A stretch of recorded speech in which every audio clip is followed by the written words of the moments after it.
موضوع الدرس في تربية الأهل ووقايتهم من النار، سورة التحريم، تفسير ابن كثير۔ الحمد لله رب العالمين، والصلاة والسلام على أشرف الأنبياء وسيد المرسلين سيدنا محمد وعلى آله وأصحابه أجمعين۔ اللهم صل على سيدنا محمد وعلى آل سيدنا محمد كما صليت على إبراهيم وعلى آل إبراهيم في العالمين إنك حميد مجيد۔ أعوذ بالله من الشيطان الرجيم، بسم الله الرحمن الرحيم۔ يا أيها الذين آمنوا قوا أنفسكم وأهليكم نارا وقودها الناس والحجارة عليها ملائكة غلاظ شداد لا يعصون الله ما أمرهم ويفعلون ما يؤمرون۔ يا أيها الذين كفروا لا تعتذروا اليوم إنما تجزون ما كنتم تعملون۔ يا أيها الذين آمنوا توبوا إلى الله توبة نصوحا عسى ربكم أن يكفر عنكم سيئاتكم ويدخلكم جنات تجري من تحتها الأنهار يوم لا يخزي الله النبي والذين آمنوا معه نورهم يسعى بين أيديهم وبأيمانهم يقولون ربنا أتمم لنا نورنا واغفر لنا إنك على كل شيء قدير۔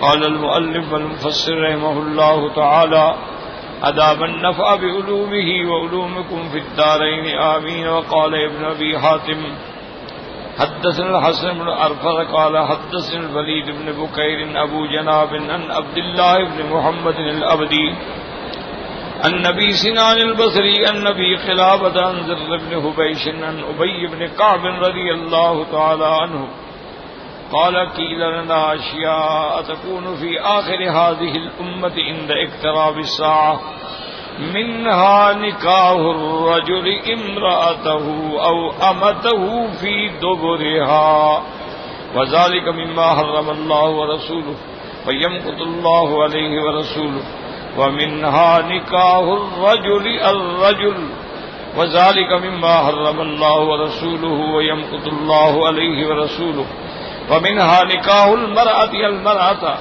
وذلك مما حرم الله ورسوله ويمقت الله عليه ورسوله، وليس لهؤلاء صلاة ما أقاموا ولا هذا حتى يتوبوا إلى الله توبة نصوحا۔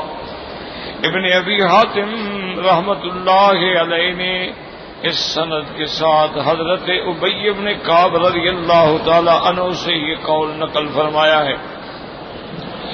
آپ فرماتے ہیں کہ ہمیں کہا گیا کہ قیامت کے آنے سے پہلے جب قیامت قریب ہو جائے گی تو یہ بھی علامات قیامت میں سے ہے، نکاح الرجل امرأتہ او امتہ فی دبرہا، کسی مرد کا اپنی بیوی یا اپنی باندی کے ساتھ غلط راستہ استعمال کرنا، یہ بھی علامات قیامت میں ہے۔ وذالک مما حرم اللہ ورسولہ، حالانکہ اللہ نے اس کو حرام کیا، اللہ کے رسول نے اس کو حرام کیا۔ وَيَمْقُتُ اللَّهُ عَلَيْهِ وَرَسُولُهُ، اللہ کا اور اللہ کے رسول کی اس پہ ناراضگی اور غضب ہے۔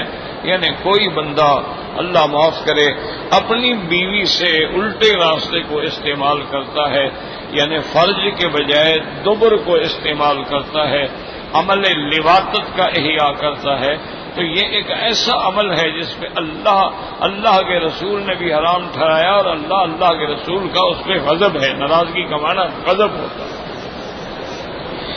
حتیٰ کہ اسی طرح ایک اور حدیث مبارک میں بھی ہے کہ حضور صلی اللہ علیہ وسلم نے فرمایا کہ من اتا امرأتہ فی دبرہا، جو بندہ اپنی بیوی کو اس کے الٹ راستے سے استعمال کرتا ہے اس پہ اللہ کی لعنت۔ اور یہ قیامت کی علامات میں، اب اس حدیث پہ آپ ایک ایک لفظ پہ غور کریں. یہ نہیں ہوتا کہ بس حدیث سن لیا، پڑھ لیا، ایک کان سے سنا ادھر سے نکال دیا، نہیں. ایک ایک لفظ پہ غور کریں اور دیکھیں کہ 1400 سال پہلے جو رحمت دو جہاں نے علامات قیامت کا بیان فرمایا وہ بالکل حرف بحرف صحیح ہو رہی. ابھی آپ مکہ شریف میں ہیں تو حضور نے اگر کوئی بات کی تو مکہ مدینہ کی بات ہے نا، حضور کے سامنے تو حجاز تھا. آپ نے فرمایا تھا کہ یہ بھی علامات قیامت میں ہے کہ وہ لوگ جو کبھی بکریاں چرایا کرتے تھے، رعاء الشاۃ، بکریاں چرانے والے، حفاۃ عراۃ، گلے میں کپڑا نہیں ہوتا تھا، پاؤں ننگے ہوتے تھے، یتطاولون فی البنیان، وہ بلڈنگوں کی بلندی میں فخر کریں گے کہ میری بلڈنگ اونچی ہو گا نہیں، میں اس سے بھی اونچی بناؤں. اب ایمان سے کہیں یہ واقعات سامنے آ گئے کہ نہیں آ گئے؟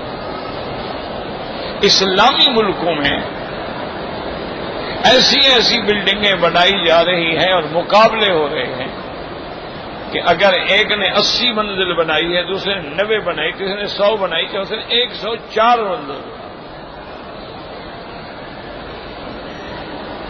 تو جو حضور نے فرمایا تھا بالکل سامنے. اور بنانے والے لوگ کون ہیں؟ ان کا ماضی دیکھ لیں کیا ہے.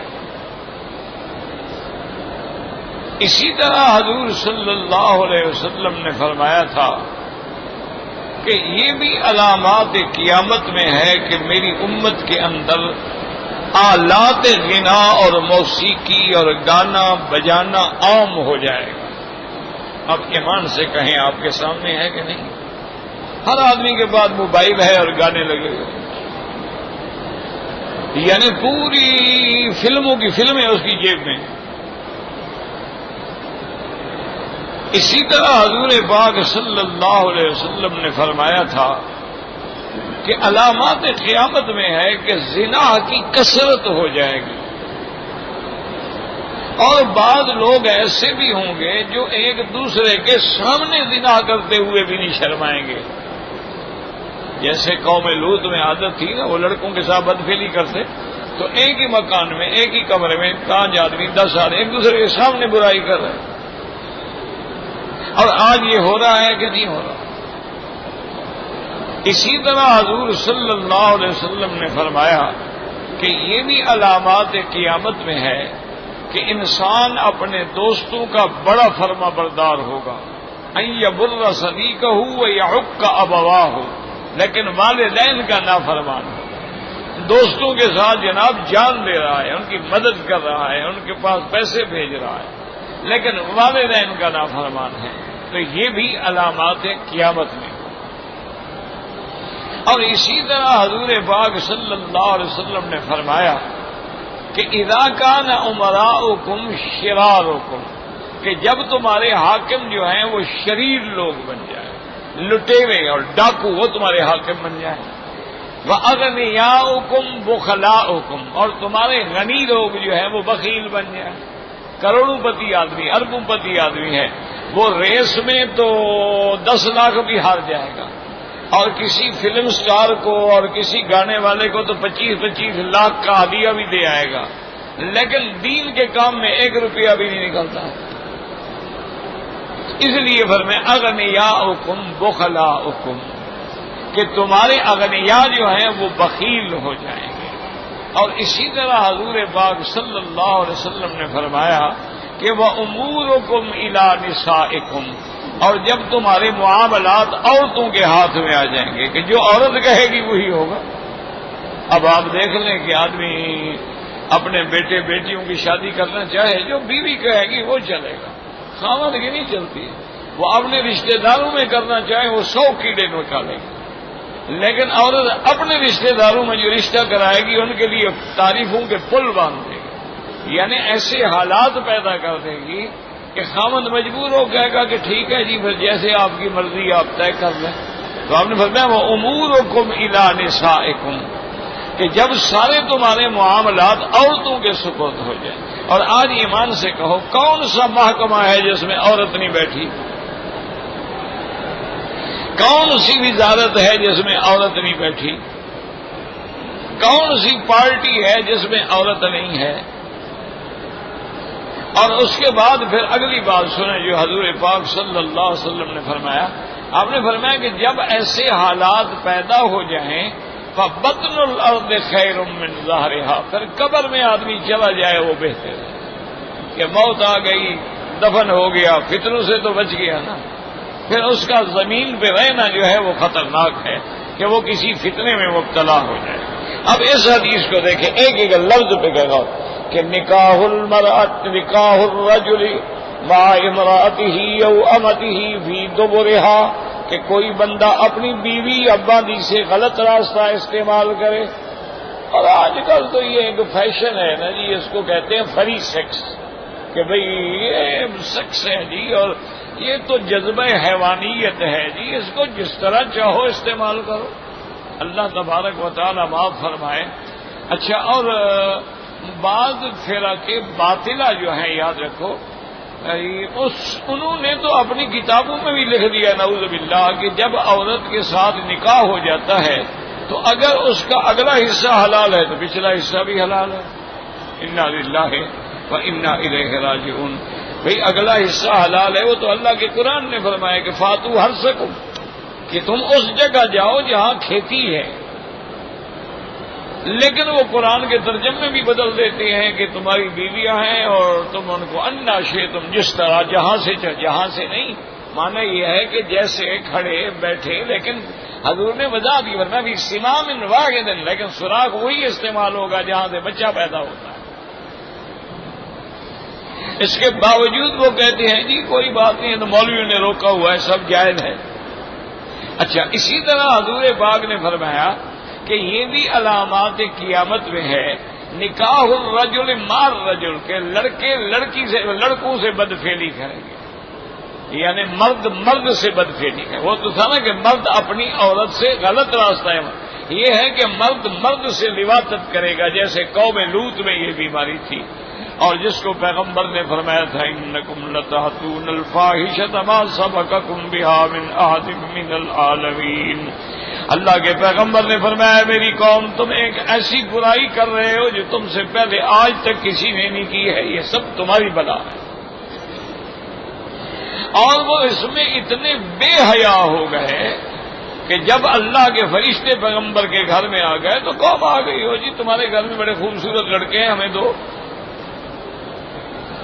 کہا اللہ کا خوف کرو، میرے مہمان ہیں، مجھے رسوا نہ کرو. اگر تم لینا بھی چاہتے ہو تو میری بیٹیاں لے لو، لیکن میرے مہمانوں کو تو رسوا نہ کرو. انہوں نے کہا تمہیں پتہ نہیں انک تعلم ما نرید، تم جانتے ہو کہ ہمیں کیا چاہیے، ہمیں لڑکیاں چھڑکیاں نہیں چاہیے، ہمیں تو لڑکے چاہیے. اب حضرت لوط علیہ السلام اتنے پریشان ہوئے، اتنے گھبرا گئے کہ میرے گھر میں معزز مہمان ہیں اور شکلوں سے پتہ لگ رہا ہے کہ یہ بڑے عزت والے شان والے لوگ ہیں اور میری قوم ان کے ساتھ برا کرنا چاہتے. قال لو ان لی بکم قوہ، کہنے لگے کاش آج میرے پاس بھی طاقت ہو. جب حضرت لوط علیہ السلام کی پریشانی انتہا پہ پہنچ گئی تو فرشتوں نے کہا قالوا یا لوط انا رسل ربک. تو اب فرشتے بول پڑے، انہوں نے کہا لوط علیہ السلام کیوں گھبرا رہے ہو، ہم کوئی انسان نہیں، ہم تو فرشتے ہیں تیرے رب کے، ہمیں اللہ نے بھیجا ہے. لن یصلوا الیک، یہ تیری قوم ہمارے ساتھ تو تمہارے بھی قریب نہیں آ سکتی ہے، آپ اپنے خاندان کو لے کے نکل جائیں. ان موعدہم الصبح الیس الصبح بقریب، صبح کا جب ستارہ طلوع ہوگا تو تیری امت اور تیری قوم کا ستارہ ہمیشہ کے لیے ڈوب جائے گا. پھر اللہ نے سزا کیسے دی؟ اللہ نے حکم دیا فرشتوں کو کہ ان کی بستیوں کو جڑوں سے اکھاڑ کے اوپر لے آؤ. وہ جڑوں سے اکھاڑ کے اوپر آسمان تک لے گا. اب حکم دیا ان کو الٹا پھینک دو. یہ اسی طرح لڑکوں کو الٹا کرتے تھے، ان کو وہی سزا دو. جعلنا عالیہا سافلہا، ہم نے ان کے اوپر والے حصے کو الٹا کر دیا. وَأَمْطَرْنَا عَلَيْهِمْ حِجَارَةً مِّن سِجِّيلٍ. اور اللہ نے حکم دیا کہ ان پر جہنم کے پکے ہوئے اب آگ سے جو پتھر ہیں برسا دو. تو اتنا بڑا عذاب آیا. تو مرد سے مرد کا برا کرنا جو ہے یہ وہی قوم لوط کا ہے. اور یاد رکھو پتہ اس کی سزا کیا ہے. بعض ائمہ فرماتے ہیں کہ فقتل الفاعل والمفعول، بدفعلی کرنے والا مرد اور بدفعلی کرانے والا مرد ان دونوں کو قتل کر دیا جائے. اور امام ابو حنیفہ رحمۃ اللہ علیہ فرماتے ہیں کہ اگر یہ لوگ پکڑے جائیں اور ثابت ہو جائے تو ان کو کسی بلند مینار پہ یا پہاڑ کی چوٹی پہ لے کے ان کو پھینکے وہاں سے، یہ نیچے جا کے مرے اور اوپر سے پتھروں کی بارش کر دیں. جو اللہ نے عذاب دیا تھا وہی عذاب دیں. اور حضرت علی رضی اللہ تعالی عنہ کا ایک قول مبارک ہے، انہوں نے فرمایا کہ فاعل و مفعول یعنی دونوں مرد دونوں ایک دوسرے سے برائی کریں، ان کو قتل کرو اور پھر ان کو آگ میں ڈال دو، جل جائیں، ان کا وجود بھی دنیا میں باقی نہ رہے. اندازہ کریں کتنا بڑا جرم ہے. لیکن آج دیکھو عام ہے.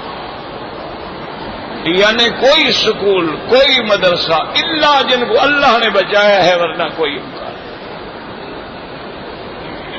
انا للہ و انا الیہ راجعون. یہ ایک عذاب ہے.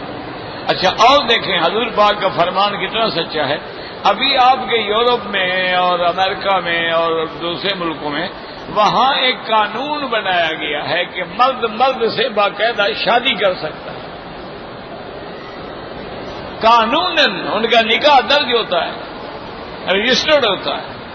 مرد مرد گیز کہلاتے ہیں وہ. اچھا ان کی یونین جو ہیں تمہارے ملک میں بھی یہ گئی، باقاعدہ ان کی یونین ہیں، ان کے این جی اوز ہیں، اور جو اس کام میں ان کے ممبر بنتے ہیں ان کو پیسہ دیتے ہیں.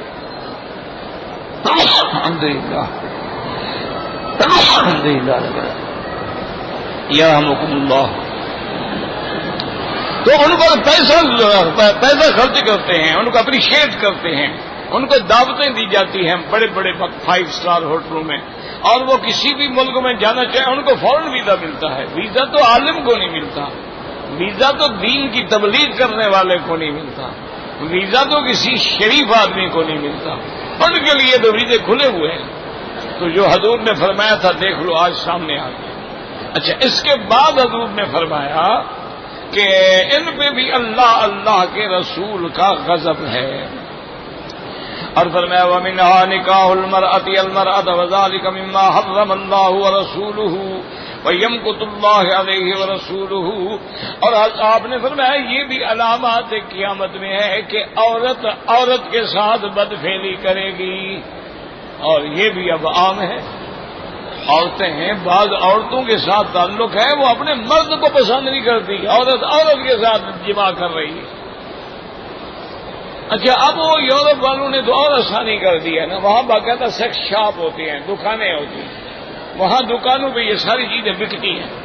انہوں نے اب ہر چیز بنا دی ہے، بالکل عضو تناسل مرد کا بنا دیا ہے، چھوٹا بھی بڑا بھی درمیانہ بھی موٹا بھی باریک بھی.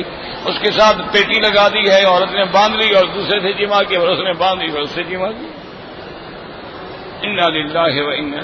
اچھا اور ایسے بھی بنا دیے ہیں جو سیل سے چلتے ہیں کہ اگر عورت نہ ملے اس میں سیل ڈال دو، بٹن دبا دو، بس وہ چلتا رہے گا. بکتے ہیں بازاروں میں. ایک یہ ظلم ہے، ایک ہمارے ہاں جاہلیت کا ظلم. دیکھو آپ کے پنجاب میں ایک پیر کا دربار ہے،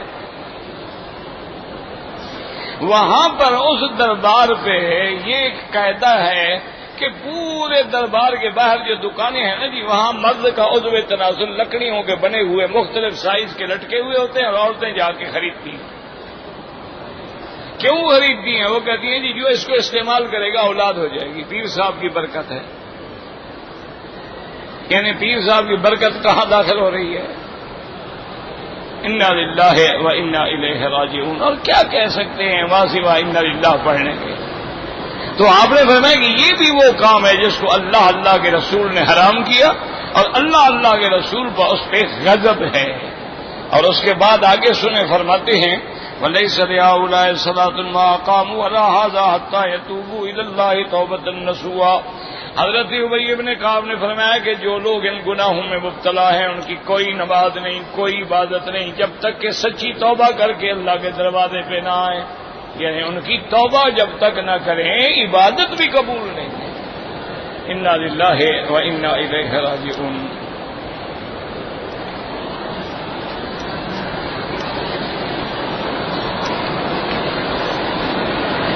قال ذر فقلت لابي بن كعب وما التوبة النصوح؟ قال سألت رسول الله صلى الله عليه وسلم عن ذلك، هو الندم على الذنوب حين يفرط منك وتستغفر الله بندامتك من عند الحادث ثم لا تعود إليه أبدا۔ حضرت ذر ابن حبیش کہتے ہیں کہ میں نے ابی ابن کعب رضی اللہ تعالیٰ عنہ سے پوچھا کہ حضرت یہ بھی بتائیں کہ توبۃ النصوح، نصوحہ توبہ نصوحہ کا کیا معنی ہے؟ تو حضرت ابی ابن کعب نے کہا کہ میں نے حضور صلی اللہ علیہ وسلم سے پوچھا تھا، آپ نے فرمایا وہ ندم علی الذنوب کہ اپنے گناہوں پہ شرمندگی ہو، جب اس سے زیادتی ہو جائے استغفار کرے ندامت کے ساتھ، اور اس کے بعد یہ فیصلہ کر لے کہ ثم لا تعود الیہ ابدا، اس کے بعد میں پھر کبھی نہیں آؤں گا اس گناہ کی طرف نہیں لوٹوں گا، یہ توبۃ النصوح ہے۔ وقال ابن ابي حاتم حدثنا ابي قال حدثنا عمرو بن علي قال حدثنا عباد بن عمرو قال حدثنا ابو عمرو بن العلاء سمعت الحسن يقول التوبة النصوح ان تبغض الذنب كما احببته وتستغفر اذا ذكرته۔ آپ فرماتے تھے کہ حضرت حسن فرماتے ہیں التوبة النصوح کہ توبۃ النصوح کا معنی یہ ہے کہ تم اس گناہ کے ساتھ اب بغض رکھو جس کو تم محبوب رکھتے تھے، یعنی جس گناہ کے پیچھے تم دوڑتے تھے، جس کو پسند کرتے تھے، اب اس سے تم نفرت کرو، اور اگر وہ گناہ کیا ہوا یاد آ جائے تو فوراً استغفار کیا کرو۔ فَأَمَّا إِذَا جَرَمَ التَّوْبَةِ وَسَمَّمَ عَلَيْهَا فَإِنَّهُ تُجِبُّ مَا قَبْلَهَا مِنَ الْخَطِيئَاتِ كَمَا ثَبَتَ فِي الصَّحِيحِ۔ اور فرمایا جب آدمی توبہ کے ساتھ یقینی توبہ کرے، پکا ارادہ کر لے کہ اب میں گناہ نہیں کروں گا، فَإِنَّهَا تُجِبُّ مَا قَبْلَهَا، اس توبہ سے اس کے سارے گناہ جو ہیں وہ معاف ہو جاتے ہیں جو اس سے پہلے سرزد ہوئے ہیں، جیسا کہ صحیح حدیث مبارک میں الاسلام یجب ما قبلہ والتوبۃ تجب ما قبلها وهل من شرط التوبۃ النصوح الاستمرار على ذلك الى الممات كما تقدم في الحديث ثم لا يعود فيه ابدا۔ اور آپ نے فرمایا کہ صحیح حدیث مبارک میں ہے آمنہ کے لال رحمت دو جہاں صلی اللہ علیہ وسلم نے فرمایا کہ بندہ جب اسلام لے آتا ہے، کافر ہے مسلمان ہو گیا، قادیانی ہے کلمہ پڑھ لیا، ہندو کلمہ پڑھ لیا، یہودی عیسائی ہے، تو اسلام لانے سے جو پہلے گناہ تھے اسلام کی وجہ سے سب کے سب جو ہے معاف ہو جاتے ہیں۔ والتوبۃ، اور جب آدمی توبہ کرتا ہے تو تجب ما قبلہا، جو پہلے گناہ ہیں وہ معاف ہو جاتے ہیں۔ اب مفسر فرماتے ہیں کیا توبہ کے نصوح میں یہ شرط بھی ہے کہ وہ مرتے دم تک قائم رہے؟ انہوں نے کہا یہ بھی حدیث میں ہے ثم لا يعود الیہ ابدا، پھر اس گناہ کی طرف ہمیشہ کے لیے نہ آئے، معنی یہ ہے کہ موت تک اپنی توبہ پہ قائم رہے اور توبہ پہ جمع رہے، تو اس کو کہتے ہیں توبۃ النصوح۔ وفی العصر او یکفی العزم علی ان لا یعود فی تکفیر الماضی بذوا کامل ذلك الذنب بعد ذلك لا يكون ذلك ظاهرا في تکفیر ما تقدم لعموم قوله علیہ السلام التوبۃ تجب ما قبلها وللاول يحتج بما ثبت في الصحيح ايضا من احسن في الاسلام لم يؤاخذ بما عمل في الجاهليه ومن اساء في الاسلام اخذ بالاول والاخر فاذا كان هذا في الاسلام الذي هو اقوى من التوبه والتوبه طريق الاولى۔ اب مفسر رحمۃ اللہ علیہ فرماتے ہیں کیا مرنے تک اس توبہ پہ قائم رہے یا اس کا ارادہ تو یہی ہے کہ میں نہیں لوٹوں گا، بس یہ ارادہ کافی ہے، چاہے اس سے پھر وہی گناہ ہو جائے، کیونکہ لفظ تو یہ ہے کہ التوبۃ تجب ما قبلہا، جو پہلے ہیں سب مٹ جائیں گے، لیکن مفسر فرماتا ہے کہ وہ پہلی دلیل جو ہے وہ زیادہ قوی ہے کہ مرتے دم تک اس توبہ پہ قائم رہے. جیسے فرماتے ہیں من احسن بالاسلام، جس آدمی نے اسلام کے اندر اچائی کی، لم یؤاخذ بما عمل فی الجاہلیہ، اسلام لانے کے بعد اس نے اپنے اعمال صالحہ اختیار کیے، اب جو اس نے زمانہ جاہلیت میں غلط کام کیے تھے اس کا مواخذہ نہیں ہوگا. ومن اصاب الاسلام اخذ بالاول والآخر، اور اگر اسلام لانے کے بعد بھی برے کاموں میں جلد داخل ہو گیا تو پہلے والے اور اس دونوں میں پکڑا جائے گا. تو جب اسلام نہیں روک سکتا ہے تو صرف توبہ کرنے کا معنی یہ تو نہیں ایک دفعہ توبہ کر لو پھر جو مرضی آئے کرتے رہو. توبہ کا معنی ہی یہی ہے کہ اس گناہ کی طرف پھر تم قیامت تک مرنے تک نہ آؤ. وقوله تبارک وتعالی عسى ربكم ان يكفر عنكم سيئاتكم ويدخلكم جنات تجری من تحتها الانہار. وعصا من اللہ موجبۃ، یہاں حرف عصا ہے، اور یاد رکھو قرآن میں جہاں جہاں حرف عصا ہو مانا ہوتا ہے اللہ نے اپنے اوپر یہ بات واجب کر لی ہے. عسى الله ان يجعل بينكم وبين الذين عاديتم منهم مودة، جیسے یہاں فرمایا عسى ربكم ان يكفر عنكم، یعنی رب نے اپنی رحمت سے واجب کر لیا جب تم توبہ کرو گے تو تمہارے گناہوں کو مٹا دیں گے اور تمہیں ایسے باغوں میں داخل کریں گے جن کے نیچے نہریں بہتی ہوں گی.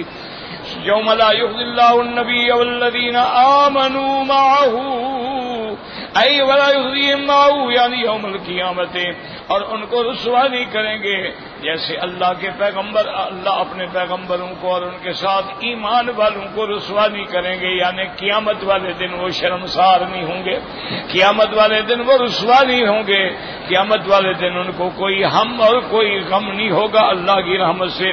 نورہم یسعی بین ایدیہم وبایمانہم، اللہ کی طرف سے نور ان کے آگے بھی ہوگا دائیں بھی ہوگا، جیسے سورۃ الحدید میں بھی گزر چکا ہے. اور اسی طرح حضور پاک نے فرمایا اللہ ہر مومن کو نور دیں گے.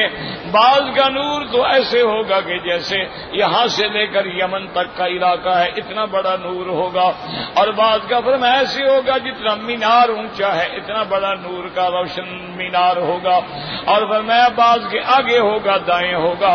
اور فرمایا ادنا نور جو ہے وہ انگوٹھے کے پاؤں کے انگوٹھے میں تھوڑا ہوگا لیکن اس کی روشنی میں بھی مومن چل رہا ہوگا. تو یہ اس کے اعمال کے مطابق. تو اس لیے ہمیشہ یاد رکھیں قرآن میں جہاں جہاں نور کا لفظ ہے اس سے مراد نور ایمان ہے، اس سے مراد نور ہدایت ہے. اس لیے یہاں بھی ہے کہ قیامت میں بھی اللہ اپنے ایمان والوں کو نور عطا فرمائیں گے، اسی کی روشنی میں وہ پل صراط پہ جائیں گے. اور منافقوں کو بھی نور ملے گا، یاد رکھو. لیکن وہ جب چلنا تھوڑا چلیں گے نا پھر نور چھین لیا جائے. تو یہ سب سے بڑی سزا ہے کہ آدمی روشنی میں بیٹھا ہو نا، دیکھو بجلی فیل ہو جائے، اندھیرا ہو جائے. اپنے گھر میں آدمی دروازہ نہیں ملتا، اس کو دیواروں میں کبھی کبھی ٹکر لگا دیتا ہے. وہ اپنے گھر کا دروازے کا پتہ لگتا ہے ادھر ہے ادھر ہے ادھر ہے کدھر ہے. روشنی کے بعد جو اندھیرا ہے نا، کیونکہ منافق بھی یہی تھے کہ اسلام لانے کے بعد نفاق کیا تو ان کو بھی نور دے کے نور چھین لیا جائے گا. اور اس کے بعد وہ مومن جب اپنی ایمان کی روشنی میں جا رہے ہوں گے تو منافق چیخ کے پکاریں گے قیل انظرونا نقتبس من نورکم، وہ کہیں گے ایمان والو ذرا ٹھہر جاؤ ہم بھی تمہاری روشنی سے کوئی فائدہ اٹھا لیں. قیل ارجعوا وراءکم فالتمسوا نورا، مومن کہیں گے واپس لوٹ جاؤ اور نور حاصل کرو. کیا مانا دنیا میں لوٹ جاؤ، جا کے اچھے عمل کرو پھر نور ملے گا نا، یہاں تو نہیں ملتا. تو وہ جب لوٹنے لگیں گے ضرب بینہم بسور لہ باب، پھر دیوار آ جائے گی. تو اس لیے قیامت میں مومن کے آگے بھی نور ہوگا، مومن کے دائیں بھی نور ہوگا. یقولون ربنا اتمم لنا نورنا واغفر لنا انک علی کل شیء قدیر. قال مجاہد والضحاک وحسن البصری وغیرہم هذا يقول المؤمن حتى يرون يوم القيامة نور المنافقين قد طفئ. دیکھیں گے مومن کے منافقوں کو نور ملنے کے بعد بجھا دیا گیا. اب وہ دعا مانگیں گے کہ ربنا اتمم لنا نورنا، یا اللہ ہمارا نور نہ بجھ جائے بلکہ ہمیں کامل مکمل تام نور عطا فرما دے اور معافی عطا فرما دے. انک علی کل شیء قدیر. قال مجاهد الضحاك ولزم السيوين وهذا يقول مهين يرون يوم القيامة المنافقة فيها. وقال الإمام أحمد حدثنا إبراهيم إسحاق الطالقاني قال حدثنا ابن مبارك يحيى بن حسان رجل من بني كنانة قال صليت خلف رسول الله صلى الله عليه وسلم عام الفتح وسمعته يقول اللهم لا تخزني يوم القيامة. کہتی ہیں کہ یحییٰ ابن حسان فرماتی ہیں بنو کنانہ کا آدمی ہے کہ میں نے حضور کے ساتھ فتح مکہ والے دن جو ہے نماز حضور کے پیچھے نماز پڑھی تو میں نے سنا کہ حضور دعا مانگ رہے تھے اللہم لا تخزنی یوم القیامہ، اللہ ہمیں رسوائی سے بچا لینا قیامت کے دن. اللہ انبیاء کو بچائیں گے. یہ امت کو تعلیم دی جا رہی ہے کہ تم دعا مانگا کرو کہ اللہم لا تخزنی یوم القیامت. اور اسی طرح ایک دعا ہے اللہم لا تخزنی فإنک بی عالم ولا تعذبنی فإنک علی قادر. اللہ مجھے رسوا نہ کر، تم تو جانتے ہو میرے سارے گناہوں کو، اور اللہ ہمیں عذاب نہ دے، آپ عذاب دینے پہ بھی تو قادر ہیں، کون روک سکتا ہے. تو یہ بھی ایک دعا مبارک ہے کہ اللہم لا تخزنی فإنک بی عالم ولا تعذبنی فإنک علی قادر. وقال محمد بن المروزی قال حدثنا محمد مقاتل المروزی قال حدثنا ابن المبارک قال اخبرنا ابن لهيعة قال حدثني يزيد بن حبيب عبد الرحمن بن جبير بن نفيل انه سمع ابا ذر وابا الدرداء رضي الله تعالى عنه قال رسول الله صلى الله عليه وسلم انا اول من يؤذن له في السجود يوم القيامة. حضور فرماتی ہیں قیامت والے دن سب سے پہلے مجھے اذن ملے گا اور میں اللہ کے عرش کے نیچے سجدہ کروں گا. وَأَوَّلُ مَن يُؤْذَنُ لَهُ بِرَفْعِ رَأْسِهِ، پھر اللہ مجھے حکم دیں گے کہ اب سر اٹھا لو. حضور جب شفاعت کی درخواست کے لیے سر سجدے میں ڈالیں گے وہ اللہ کے حکم سے ہوگا، اور پھر اللہ کا حکم ہوگا ارفع رأسک سل تؤتی، اللہ کا حکم ہوگا کہ میرے محبوب آپ اپنا سر اٹھا کے مانگو، جو مانگتے ہو تمہاری دعا قبول ہوگی، تمہیں دیا جائے گا. فانظر بین یدی فارق امتی من بین الامم وانظر عن یمینی فارق امتی من بین الامم وانظر عن شمالی فارق امتی من بین الامم.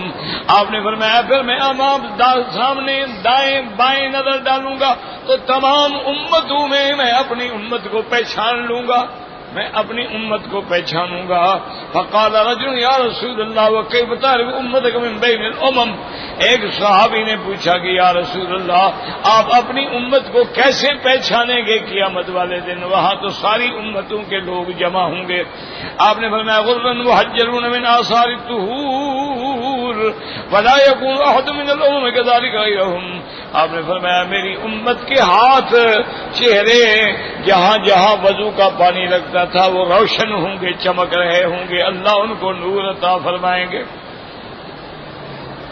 وَعَارِفُهُمْ يُؤْتُونَ كُتُبَهُمْ بِأَيْمَانِهِمْ، اور میں دیکھوں گا کہ ان کے نامہ اعمال ان کے داہنے ہاتھ میں ہوں گے. وَعَارِفُهُمْ بِسِيمَاهُمْ فِي وُجُوهِهِمْ مِنْ أَثَرِ السُّجُودِ، اور میں دیکھوں گا کہ دنیا میں اللہ کے آگے سجدہ کرنے کی وجہ سے جو ان کی پیشانیوں پہ رونق ہوگی، پیشانیوں پہ نور ہوگا، اس سے پہچانوں گا. وَعَارِفُهُمْ بِنُورٍ يَسْعَىٰ بَيْنَ أَيْدِيهِمْ، اور میں ان کو پھر اس نور سے بھی پہچانوں گا جو اللہ میری امت کے بندوں کو دیں گے، اور وہ میری امت کے بندوں کے آگے آگے وہ نور ہوگا. تو یہ ساری علامات ہیں جن کو دیکھ کے حضور نے فرمایا کہ میں اپنی امت کو پہچان لوں گا. اللہم اجعلنا منہم وارزقنا شفاعت نبیک وادخلنا فی الفردوس الاعلی من غیر حساب. یاد رکھیں ایک بات کہ سب سے پہلا علاج تو یہ ہے کہ اس دور پر فتن میں فتنوں سے بچنے کے لیے، گناہوں سے بچنے کے لیے، عذاب سے بچنے کے لیے کسی اللہ والے سے اپنا تعلق جوڑ دیں، کسی صحیح معنی میں جو شیخ ہو، بزرگ ہو، متبع سنت ہو، اس سے بیعت کا تعلق کا۔ اس کا فائدہ یہ ہوتا ہے کہ وہ شیخ جب دعا کرتے ہیں نا تو یا اللہ جن لوگوں نے میرے ساتھ تعلق رکھا ہے ان کو بھی رسوا نہ کر، مجھے بھی رسوا نہ کر، تو آدمی ان کی دعاؤں کا ایک حصہ بن جاتا ہے۔ دوسرا، ان کی صحبت میں بیٹھنے کے اثرات ہوتے ہیں، ان کے جو اللہ کے ذکر کی برکتیں ہیں اور ان کے اندر جو اللہ نے نور ایمان رکھا ہے، اس کی بزرگوں نے مثال دی ہے کہ دیکھو یہ لائٹ ہے، اس کے نیچے بیٹھے ہیں تو روشنی آپ کو آ رہی ہے، آپ نہ بھی چاہیں روشنی آئے گی۔ اب چونکہ صحیح معنی میں کسی شیخ کا، کسی بزرگ کا، کسی اللہ والے کا ملنا بڑا مشکل ہو گیا ہے، تو موجود ہے لیکن مشکل ہو، تو اب اس کا علاج جو ہے وہ ایک تھوڑا سا ایک پروگرام بنا لیں۔ ایک تو اللہ کے فرائض میں کبھی کوتاہی نہ کریں،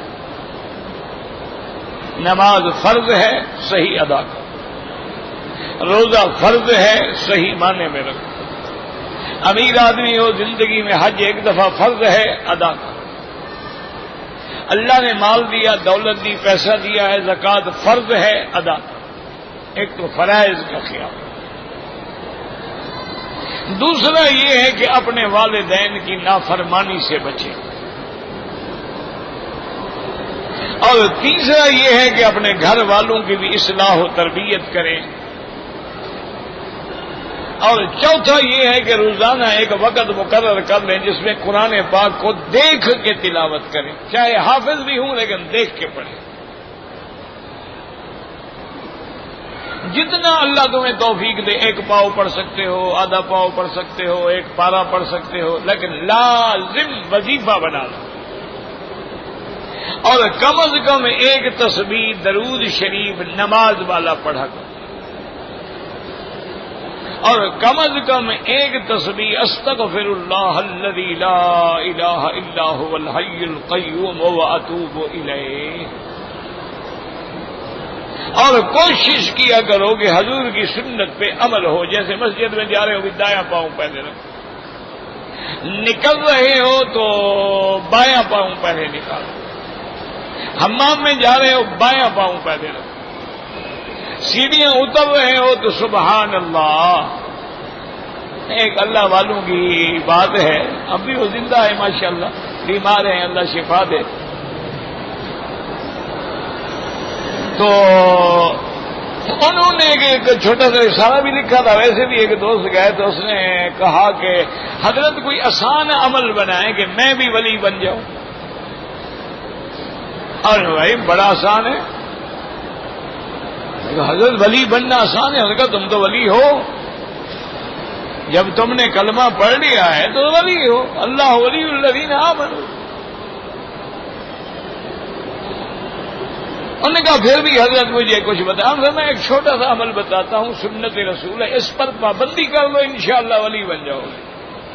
انہوں نے کہا جی وہ کیا؟ انہوں نے کہا جب سیڑھیاں اترو تو کہو سبحان اللہ سبحان اللہ سبحان اللہ والحمد للہ لا الہ الا اللہ اللہ اکبر وللہ الحمد، یا سبحان اللہ وبحمدہ سبحان اللہ، یعنی جو بھی ہے سبحان اللہ کہو، کیوں؟ اللہ جو ہے نیچے ہونے سے پاک ہے، وہ اعلیٰ ہے، وہ بلند ہے، اس کا علو ہے، اور جب سیڑھیاں چڑھو، اب چونکہ آپ اونچے ہو رہے ہیں تو کہو اللہ اکبر، سب سے بڑا اللہ۔ فرمایا بس اسی سنت پہ عمل کر لو۔ اس بندے نے لکھا ہے کہ میں نے چند دن سے پابندی شروع کر دی تو ایک مہینے کے اندر اندر میرے اندر انقلاب آنے لگ گیا، میرا سینہ کھل گیا، میرا نور ایمان بڑھ گیا، میری بصیرت عام تام ہو گئی، صرف ایک سنت پہ عمل کرنے سے۔ اب مسواک ہے، یہ سنت ہے، اس کے کرنے سے 70 فائدہ انسان کو ہوتا ہے، اور ادنا فائدہ مسواک کا یہ ہے کہ اس کا خاتمہ ایمان پہ ہوگا۔ اس لیے حضور پاک نے فرمایا ہے کہ مطہرۃ للفم ومرضات للرب، یہ منہ کو بھی پاک کرتا ہے اور رب کے راضی کرنے کا بھی ذریعہ ہے کہ جب منہ صاف ہوگا، منہ صاف سے اللہ کا نام لوگے تو اس میں برکتیں ہوں۔ تو بس یہ چند باتیں ہیں، یاد رکھ لو، تو انشاءاللہ تعالی تمہیں پھر کسی پیر کے ڈھونڈنے کی ضرورت ہی نہیں پڑے گی، تم خود انشاءاللہ ٹھیک بن جاؤ گے۔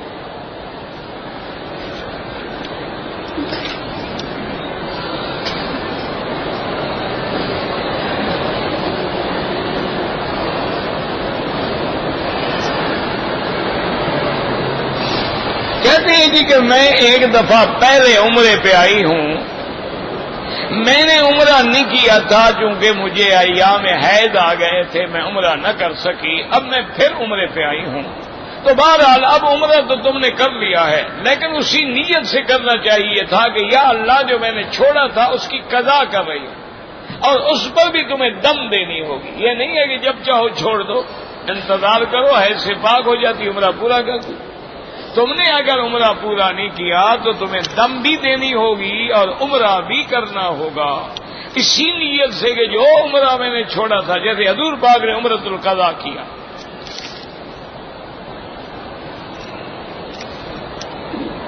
سگریٹ پینا حرام ہے، بالکل حرام ہے، ڈبل حرام۔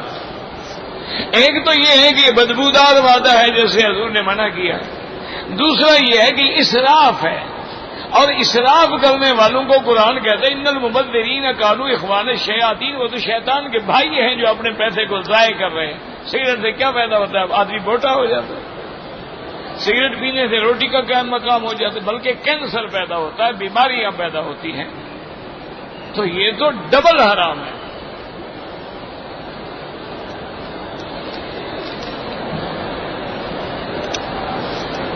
اگر عصر کی نماز کے بعد ہم نے طواف کیا ہے تو امام ابو حنیفہ رحمۃ اللہ علیہ فرماتے ہیں کہ اس کی 2 رکعات جو ہیں وہ مغرب کے بعد پڑھیں، کیونکہ ایک صحیح حدیث ہے کہ لا صلاۃ بعد العصر حتی تغرب الشمس، عصر کے بعد کوئی نماز نہیں جب تک سورج نہ ڈوبے۔ لیکن یہاں کے جو امام ہیں، امام احمد بن حنبل رحمۃ اللہ علیہ، امام شافعی، وہ فرماتے ہیں کہ حرم میں اگر طواف کرے تو جب چاہے 2 رکعت پڑھ سکتا ہے۔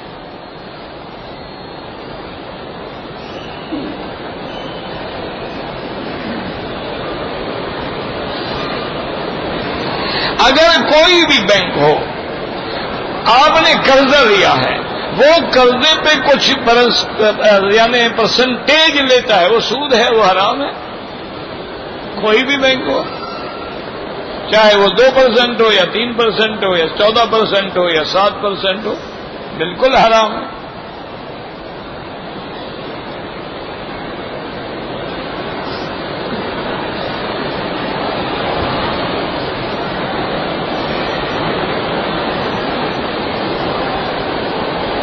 کہتے تھے کہ ایک اچھے نیک آدمی نے مدرسین کے لیے ایک کارڈ بنوایا ہے تامینات کا، جس سے ان کا علاج ہو جاتا ہے۔ تو میں نے ایک دفعہ کسی اور کا کارڈ لے کے اپنا علاج کرا لیا، تو بالکل ناجائز ہے، حرام ہے، تم نے غلط استعمال کیا۔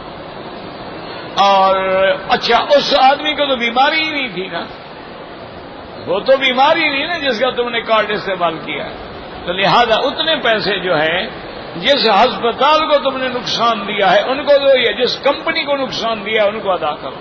کمپنی نہ دے کسی طریقے سے دے دے۔ اچھا، بالکل کوئی خوف ہے، خطرہ ہے، خیرات کر دیں ان کی نیت سے۔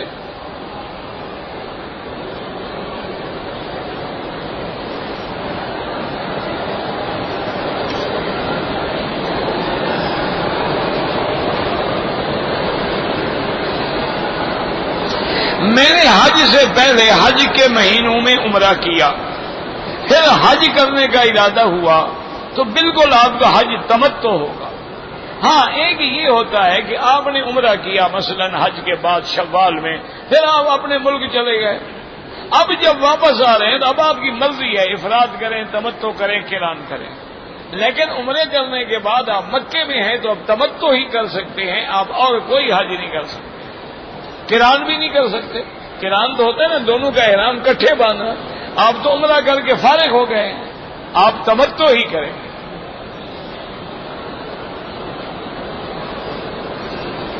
کہتا کہ جی جب کوئی مر جائے تو اس کے بدن کی ناف کے نیچے بال، اب مر گیا اللہ پہ چھوڑے۔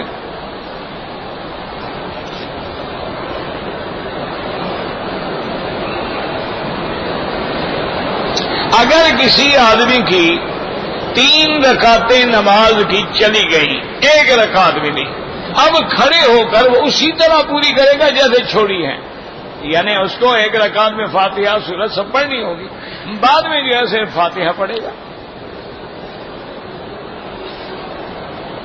کوئی بات یاد رکھو، جو چھوٹا ہے وہ پورا کرو۔ وہ رکعت چھوٹی ہے جس میں صرف فاتحہ پڑھتا ہے امام، تم بھی صرف فاتحہ پڑھو۔ وہ رکعت چھوٹی ہے جس میں امام فاتحہ بھی پڑھتا ہے اور سورت بھی پڑھتا ہے، تم فاتحہ بھی پڑھو گے، سورت بھی پڑھو گے۔ جو چھوڑا پورا کرو، ایک موٹی بات ہے۔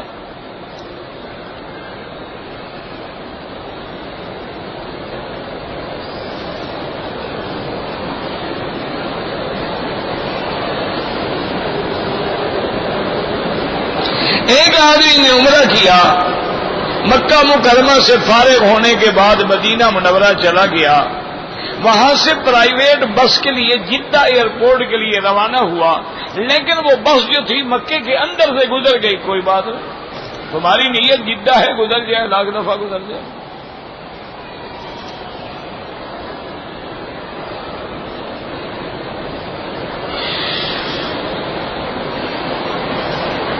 اگر ایک آدمی مکے آیا، عمرہ کیا، پھر مدینہ منورہ سے فارغ ہو کے جدے کسی دوست کے پاس جا گیا، اب وہ جدے سے آنا چاہتا ہے تو اس کے لیے کوئی عمرہ ضروری نہیں، لیکن کرے تو اچھا ہے، مفت میں عمرہ مل رہا ہے، لیکن نہ کرے تو جدہ کوئی میقات نہیں ہے کہ جہاں سے احرام باندھ کے آنا ضروری ہو۔ مدینہ منورہ سے احرام باندھ کے آنا ضروری ہے، لیکن وہ مدینہ منورہ سے جدے گیا، مکے تو آیا ہی نہیں تھا۔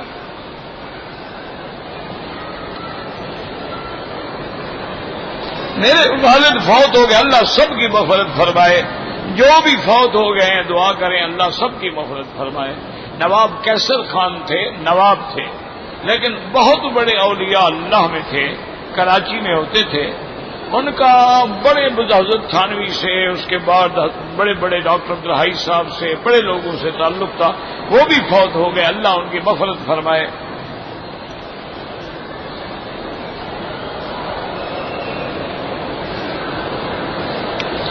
پہلے شہادت پانے والے صحابی کا نام حارث نہیں تھا، آپ نے رکھا ہے محمد، تو کوئی بات نہیں۔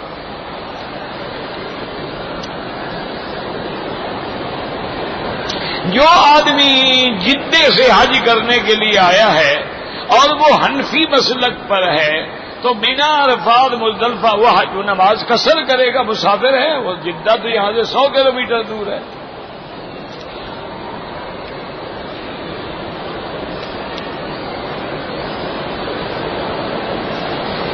کسی نے اپنی بیوی کو کہہ دیا عربی میں انا بہی، طلاق پتہ نہیں کیا، بہرحال طلاق جناب ہو گئی، عربی بولنے کی کیا ضرورت تھی، طلاق کا لفظ وہ بھی سمجھتی ہے، بہرحال طلاق ہو گئی، جیسے بھی عربی میں کہو، فارسی میں کہو، ہندی میں کہو، بنگالی میں کہو، برمی میں کہو، طلاق جو طلاق ہے نا، بلا ہے نا، منہ سے نکلی اور واقع ہو گئی۔ ثلاث جدہن جد وحضرہن جد النکاح والطلاق والعتاق، یہ 3 چیزیں تو ایسی ہیں، بس منہ سے نکل گئی تو ہو گئی۔ اللہ محفوظ رکھے۔ ربنا تقبل منا انك انت السميع العليم وتب علينا انك انت التواب الرحيم اللهم فرج هم المهمومين نفس كرب المكروبين واقض الدين عن المدينين واشفنا واشف مرضانا ومرضى المسلمين صلى الله تعالى على خير خلقه سيدنا محمد وعلى آله وصحبه أجمعين اللهم صل على سيدنا محمد وعلى آل سيدنا محمد كما صليت على إبراهيم وعلى آل إبراهيم في العالمين إنك حميد